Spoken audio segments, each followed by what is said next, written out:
In the east of South Sudan, the sun burns down on Gumuruk, and with the constant threat of violence, farming is impossible.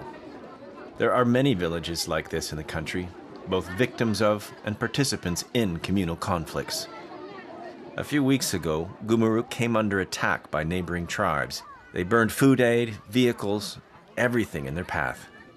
For the second time in 2 years, Jacob Aria Ngama lost his little market stall. All around here there were stalls, but the attackers came and they burned everything. Jacob is a member of the Murle tribe and says he's never seen so much violence. Before the independence, we the Murle were not attacked. There was a coexisting peace between the communities. Now the attacks are frequent. There are many killed. Women and children are kidnapped too. The same ethnic violence is destabilizing the whole country. NGOs try to bring back stability by bringing together the fighting tribes, the Dinka, the Nuer, and the Murle. We were able to make peace this year. We set up rules and ended the conflict.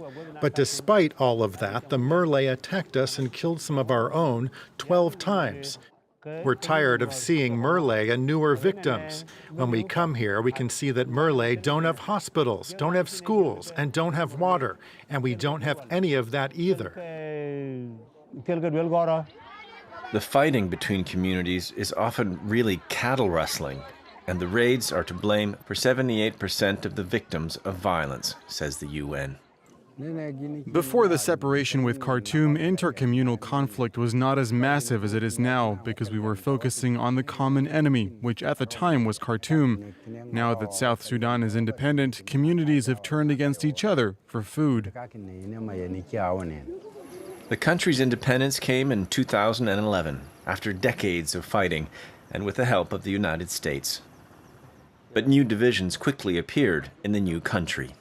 The reason of conflict were all to do with the power struggle. A certain group of officers within the Sudan People Liberation Army, led by Dr. Riek Machar, the first vice president,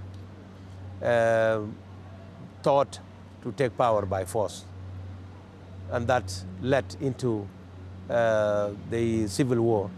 Riek Machar denies wanting to take over the country. Still, a power struggle between the vice president and President Salva Kiir did spark a civil war that lasted 6 years, coming to an official end with a peace deal in 2018.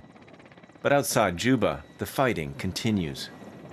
The worst situation is in the Pibor administrative area in the east. Because there's been lots of violence and no harvest, people are facing famine. Food is brought in by helicopters. Sometimes it's dropped from a passing plane. People then get a bit of hope back, but some, like this young mother, don't eat for days because of the recent attacks. I'm very happy that this food is reaching us. It'll help me feed my child.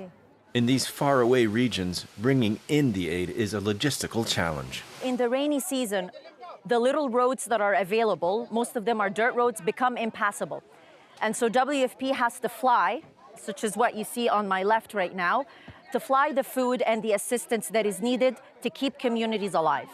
There is more than 60% of South Sudanese people who are extremely food insecure. This means they are growingly becoming hungry, unable to provide food for themselves and for their loved ones. Many children here suffer from severe malnutrition. Chacha Korok Mere, who lost her husband and cattle when men from a nearby village came on a raid, now survives by gathering wild fruit. I have nothing to sustain my child's life. My life was better before the independence. There was no attack. Cattle were not raided. And my husband was still here. Here, the community survives almost entirely thanks to international aid. This food gives me a little reprieve, but I'm always afraid. The attacks can start at any time, and I'll have to run away and throw away the food. And if by some miracle I survive, I won't have anything to eat. 10 years after independence, more than 7 million South Sudanese are in a state of grave food insecurity. The World Food Programme says a third of the children can't get enough to eat.